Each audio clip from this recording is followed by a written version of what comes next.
Hello, কেমন আছো সবাই? একটা চট করে একটা ভিডিও নিয়ে এলাম। সেটা হচ্ছে লিওরিমোর কর্নফ্লেক্স খাওয়ার ভিডিও। হ্যাঁ, ডক্টর গোপাল সামন্তকে আমি এখন কনসাল্ট করি লিওরিমোর জন্য। ওনার আন্ডারেই ট্রিটমেন্টে রয়েছে ওরা দুজন। তো এখন ওনার প্রেসক্রাইব মতোই উনি বলেছেন হ্যাঁ, যদি ওদের অ্যালার্জির প্রবলেম না থাকে তাহলে কর্নফ্লেক্স খেতেই পারে।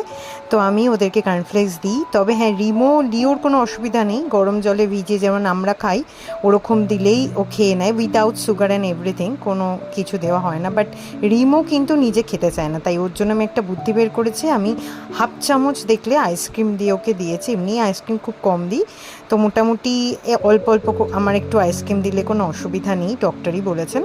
তো কী সুন্দর দেখো, ওরা খাওয়ার পর ওদের যেটা আমি অভ্যেস করেছি সেটা যে কোনো খাওয়ার পর একটু জল দিয়ে দিই, ওরা খুব সুন্দর করে সেই জলটা কিন্তু খেয়ে নেয়। ঠিক যেমন ভাতের সাথে চিকেন স্টু খায় সেরকম ওদের হ্যাবিট হয়ে গেছে। সেটা যে কোনো খাবার ওরা খাক। বিকেলের দিকে ফলও দিই, তো আজকে ফল না দিয়ে কর্নফ্লেক্স দিয়েছি। কেমন লাগলো জানিও।